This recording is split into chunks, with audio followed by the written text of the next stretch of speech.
এর মূল কারণগুলা কি কি? এটা যদি আগে আমি আব্দুর রহিম ভাইয়ের কাছ থেকে আসবো।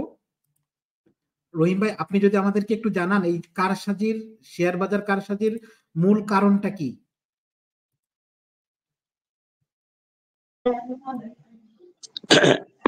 হ্যালো, আসসালামু আলাইকুম। আজকের এই আমাদের এই মহতী অনুষ্ঠানের প্রিয় সঞ্চালক এবং আমাদের সাথে আছেন যে দুজন সহ আলোচক এবং যে দর্শকরা দেখতেছেন, সবাইকে আমি জানাই শুভেচ্ছা এবং সালাম। আসসালামু আলাইকুম। আসলে পুঁজিবাজারের ব্যাপারটা হলো অনেক ব্যাপক। এই ব্যাপারে বিস্তারিত আলাপ আলোচনা করবেন আমাদের লেফটেন্যান্ট কর্নেল আনিস ভাই এবং মনির ভাই। তবে সবচেয়ে এই আপনি যেটা বললেন যে পুঁজিবাজারের কারসাজির কারণগুলো কি কি, পুঁজিবাজারের কারসাজির অনেকগুলো কারণ আছে, এটা অনেক ব্যাপক, এটা সারা পৃথিবীর সকল দেশে হয়। আমি যেমন আপনাকে এক্সাম্পল দিতে পারি, রিসেন্টলি আমাদের ভারতের পুঁজিবাজারে বড় আকারের দুইটা কারসাজি করছে। একটা হলো আদানি শেয়ার নিয়ে, আর একটা হলো যে চন্দ্রবাবু নাইডু, যে আপনার ইয়ের সাথে নরেন্দ্র মোদীর সাথে যে আপনার অ্যালায়েন্স সরকার করছে, তার একদম একটা ফাও কোম্পানি, এটা অনেক গুণ দাম বেড়ে গেছে। বাট আমাদের দেশে যে কারসাজিগুলো হয় এগুলো কিন্তু সকল লজিকের বাইরে। আর আদারের শেয়ারে যেটা হলো সেটা হলো যে শর্ট সেল দিয়ে, ওইটা একটা মার্কিন কোম্পানি, ওরা করছে, ওটার সাথে ইন্টারন্যাশনাল পলিটিক্স জড়িত। বাট আমাদের শেয়ার বাজারে যে কারসাজিগুলো হয় এগুলো অত্যন্ত ন্যাক্কারজনক, অত্যন্ত দৃষ্টিকটু, অত্যন্ত খারাপ। যেমন আমাদের এই শেয়ার বাজারে কারসাজির মূল হোতা দরবেশ খ্যাত সালমানের প্রমাণ।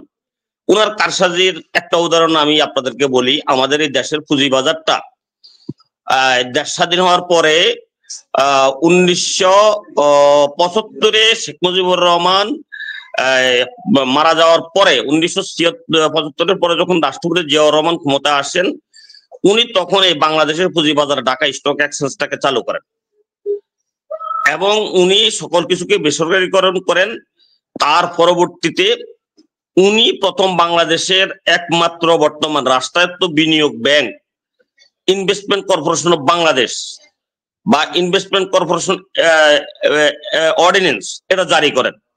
এটা আজকে আমাদের যারা বিএনপি করে, যারা আমাদের সেনাবাহিনীর অনেক লোকজনও শহীদ রাষ্ট্রপতি জিয়াউর রহমানের পুঁজিবাজারের অবদানের কথা জানেন না।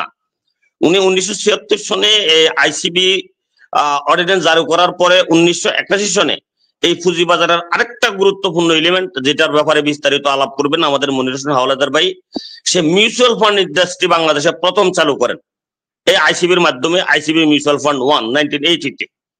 তো 1981 সনে যখন ভারতীয় সাম্রাজ্যবাদ এবং দেশি বিদেশি ষড়যন্ত্রের মাধ্যমে আমাদের দেশপ্রেমিক শহীদ রাষ্ট্রপতি জিয়াউর রহমানকে হত্যা করা হয়, উনি শাহাদাত বরণ করেন। এরপরে যখন ভারতের একটা পুতুল সরকার আসে, আমাদের পাট শিল্পকে যেরকম ধ্বংস করছে, আমাদের শেয়ার বাজারকে ধ্বংস করার জন্য এরশাদ সাহেব 9 বছর আমাদের পুঁজিবাজারের জন্য কোনো গুরুত্বপূর্ণ ভূমিকা পালন করেন নাই। আবার যখন 1991 সনে দেশনেত্রী বেগম খালেদা জিয়ার নেতৃত্বে সরকার গঠিত হয়, আমাদের বাংলাদেশের ইতিহাসের সর্বকালের সর্বশ্রেষ্ঠ অর্থমন্ত্রী মরহুম সাইফুর রহমান স্যার প্রথম বাংলাদেশে সিকিউরিটিজ অ্যান্ড এক্সচেঞ্জ কমিশন বিধিমালা 1993 প্রণয়ন করেন, যে বিধিমালার আলোকে আজ পর্যন্ত আমাদের পুঁজিবাজার পরিচালিত হচ্ছে। এরপর যখন আবার 1996 সনে মাফিয়া রানী শেখ হাসিনা ক্ষমতায় আসেন, যেহেতু এই পুঁজিবাজার শহীদ রাষ্ট্রপতি জিয়াউর রহমান প্রতিষ্ঠা করেছেন, যেহেতু ইনভেস্টমেন্ট কর্পোরেশন অফ বাংলাদেশ শহীদ রাষ্ট্রপতি জিয়াউর রহমান করেছিলেন, যেহেতু প্রথম মিউচুয়াল ফান্ড শহীদ রাষ্ট্রপতি জিয়াউর রহমান লঞ্চ করেছিলেন, যেহেতু মরহুম সাইফুর রহমান স্যার প্রথম ঢাকা সিকিউরিটি এক্সচেঞ্জ কমিশন আইন করেছিলেন, যেহেতু Saifur Rahman sir Chattogram stock exchange প্রতিষ্ঠা করেছিলেন এবং ওনার ন্যাশনাল স্টক এক্সচেঞ্জ করার চিন্তা ভাবনা ছিল, সেহেতু এই শেখ হাসিনা এই পুঁজিবাজারে কারসাজির আশ্রয় নেয়। আর শেখ হাসিনার এই কারসাজিতে তাকে সহযোগিতা করে বাংলাদেশের পুঁজিবাজারের ইতিহাসে দরবেশ খ্যাত সালমানের প্রমাণ। এই উনি 1996 সনে বাংলাদেশের ইতিহাসে সর্বপ্রথম পুঁজিবাজারের ভয়াবহ কারসাজির মাধ্যমে দর পতন করায় এবং মানুষকে ফকির করে। উনি তখন যেভাবে কারসাজিটা করতেন, অনেক প্রকার কারসাজি আছে, আমি উনার তখনকার কারসাজি গুলার একটা উদাহরণ আপনাকে দেই। সাপোজ ধরেন একটা কোম্পানির শেয়ার সংখ্যা, পরিশোধিত মূলধন 10 লাখ টাকা, তো এটার 100 টাকা করে যদি এটা শেয়ার হয়, তাহলে এটার শেয়ার হয় কত? 10,000 শেয়ার। আপনার সর্বোচ্চ 10,000 শেয়ার ফ্রি প্লটিং, মালিকের কাছে যদি থাকে 3,000, পাবলিকের কাছে থাকবে 7,000, এই 7,000 শেয়ার বিক্রিযোগ্য। তো তখন ছিল শেয়ার সার্টিফিকেট। এই সালমান এফ রহমান ভদ্রলোক এবং আরো কিছু শেয়ার বাজারের 2 নম্বর লোকজন এই 7,000 শেয়ার আপনি ক্রয় বিক্রয় করতে পারবেন, এই 7,000-এর পরিবর্তে এরা বিক্রি করে ফেলছে হলো 50,000। এখন আপনার প্রশ্ন, বাকি 43,000 কোথায় থেকে আসলো? বাকি 43,000 ওনারা আরামবাগ যেই আমাদের প্রেস গুলো আছে, প্রেস গুলোতে শেয়ার সার্টিফিকেট গুলো ছাপাইয়া 2 নম্বর শেয়ার সার্টিফিকেট দিয়ে শেয়ার ব্যবসা শুরু করলো। এই বাংলাদেশে প্রথম কারসাজির জন্ম দেয় আওয়ামী লীগ এবং সালমান এফ রহমান এবং শেখ হাসিনা এই আরামবাগের শেয়ার ছাপাইয়া। আবার যখন এই 2001-এ আবার যখন দেশনেত্রী বেগম খালেদা জিয়ার নেতৃত্বে একটি সরকার গঠন হলো, এই কাগজের শেয়ার সার্টিফিকেট যাতে করে আর প্রিন্ট করতে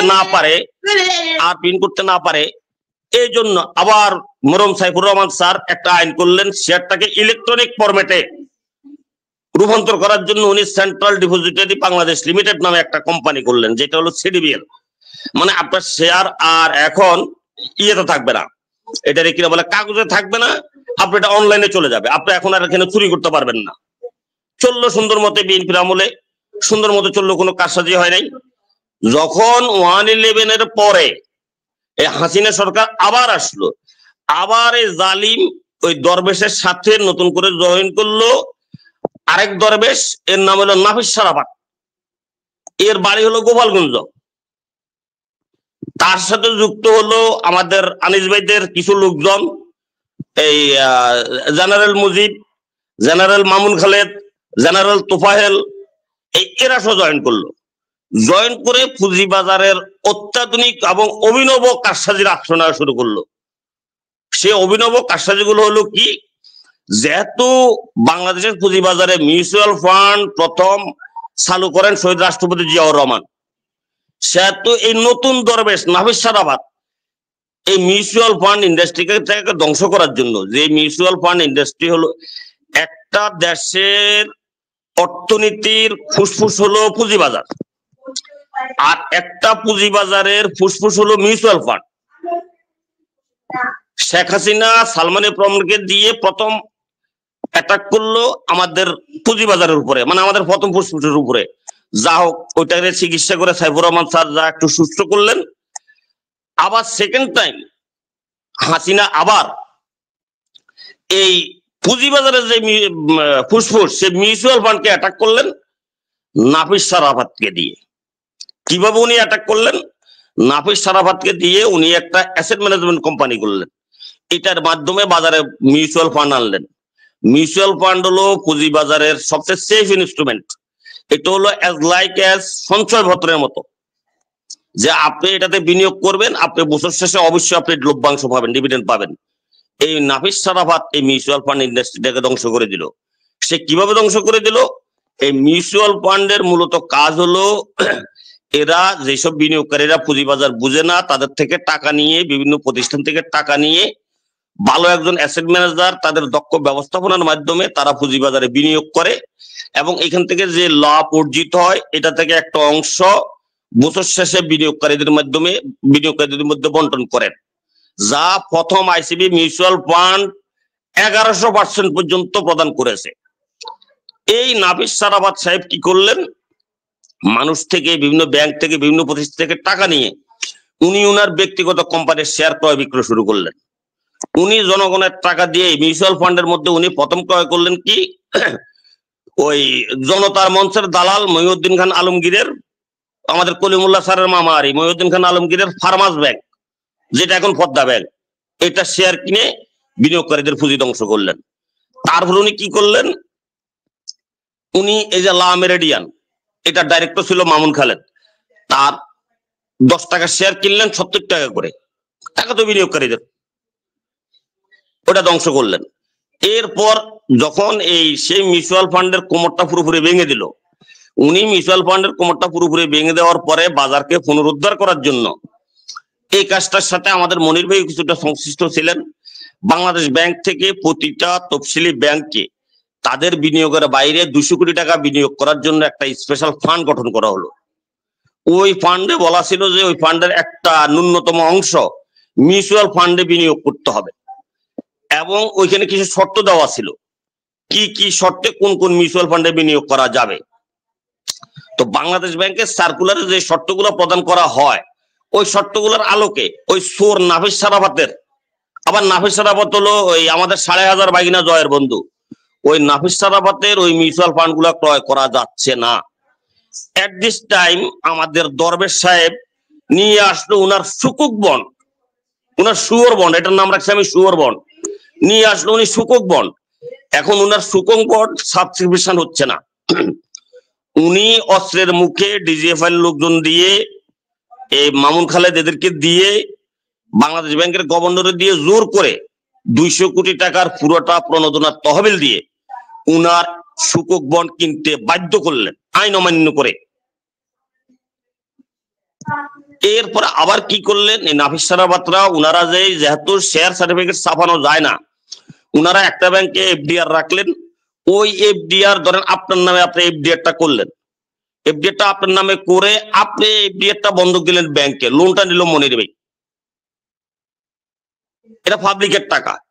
এবার বুঝলেন এরা এই আওয়ামী চক্র বাংলাদেশে দেশ স্বাধীন হওয়ার পরে ভারতের দালালি করে চোরা কারবারি করে দেশকে ধ্বংস করলো। পুঁজিবাজারকে কিভাবে ধ্বংস করলো, কেন ধ্বংস করলো, আমি অল্প পরিসরে কতটুকু বুঝাইতে পারছি জানি না।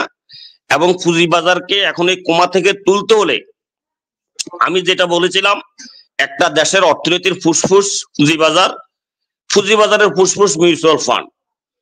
এই মিউচুয়াল ফান্ড সেক্টরের উন্নতি করা ছাড়া পুঁজিবাজারের উন্নতি হবে না, পুঁজিবাজারের উন্নতি ছাড়া দেশের অর্থনীতির উন্নতি হবে না, কিছুই হবে না।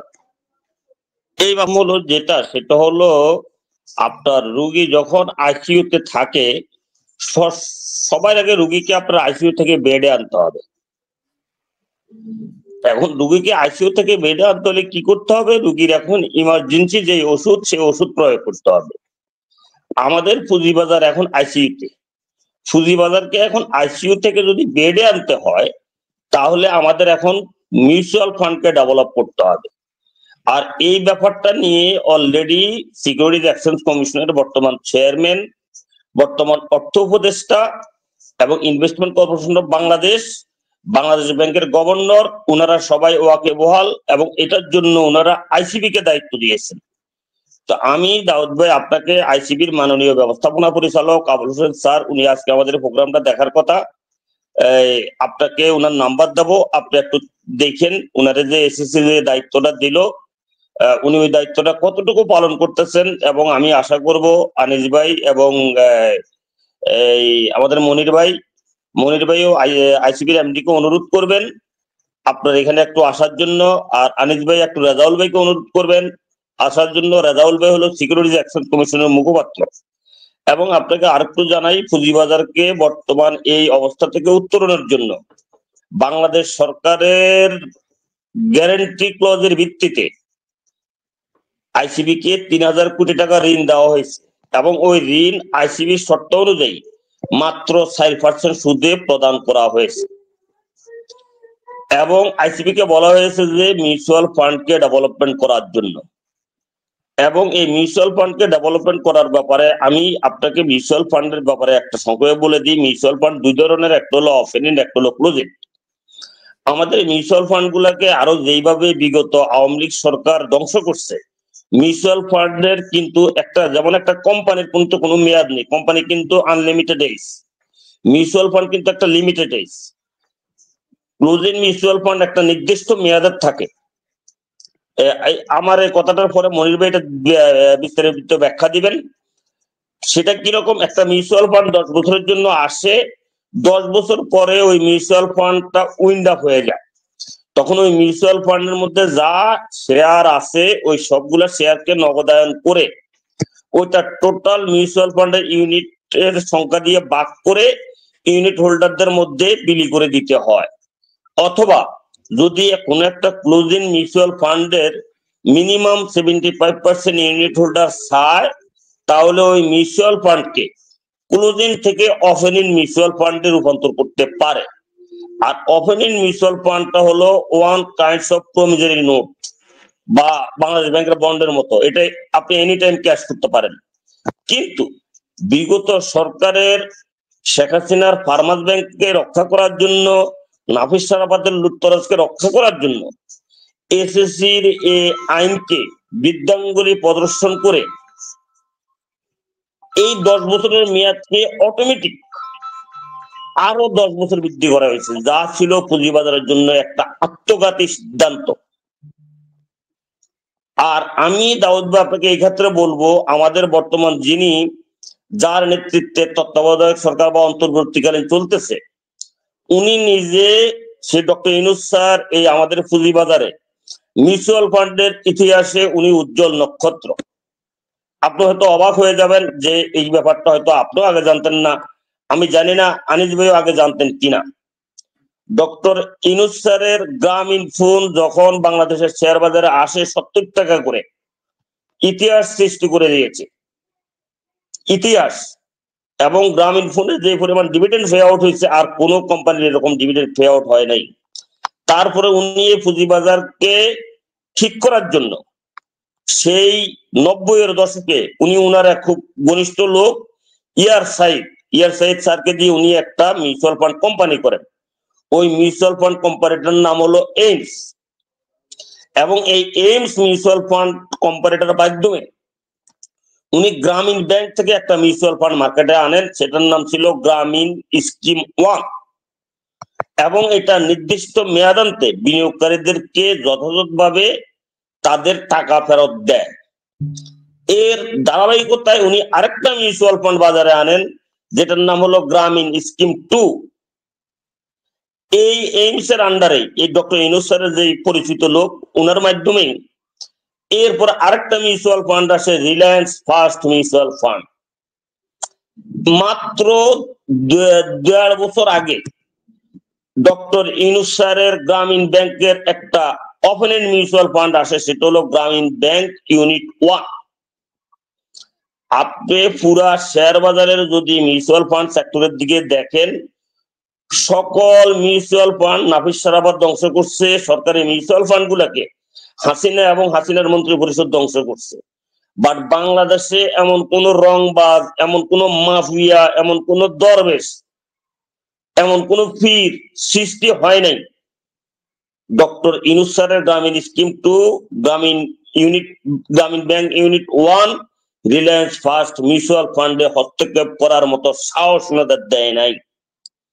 তাই আমি আপনাকে রিকোয়েস্ট করব, আমরা এই ডক্টর ইউনূস স্যারের যে 3টা মিউচুয়াল ফান্ড আছে, একটা হলো রিলায়েন্স ফার্স্ট, একটা হলো গ্রামীণ স্কিম 2, একটা হলো এই গ্রামীণ ব্যাংক ইউনিট 1, এই 3টা মিউচুয়াল ফান্ড নিয়ে যদি আমরা 3টা প্রোগ্রাম করতে পারি, এই 3টে মিউচুয়াল ফান্ডের অ্যাকাউন্টস, এই 3টা মিউচুয়াল ফান্ডের পোর্টফোলিও নিয়ে, এই 3টা মিউচুয়াল ফান্ডে কেন হায়নার দল আক্রমণ করতে পারে নাই, এবং এই 3টা মিউচুয়াল ফান্ডকে শো করে আমরা যদি ডক্টর ইউনূস স্যারকে, অর্থ উপদেষ্টাকে বুঝাইতে পারি, এই 3টা মিউচুয়াল ফান্ড যেভাবে চলতেছে, বাংলাদেশের সকল মিউচুয়াল ফান্ডকে এইভাবে পরিচালিত হতে হবে। এবং এই 3টা মিউচুয়াল ফান্ড যদি সুন্দরভাবে চলতে পারে, তাহলে অন্যান্য মিউচুয়াল ফান্ড কেন সুন্দরভাবে চলতে পারবে না? তারা কেন ডক্টর ইউনূস স্যারকে মেনটেন করে, ইয়ার সাইদ স্যারকে মেনটেন করে ওই মিউচুয়াল ফান্ড গুলাকে ওরা তছনছ করতে পারে নাই?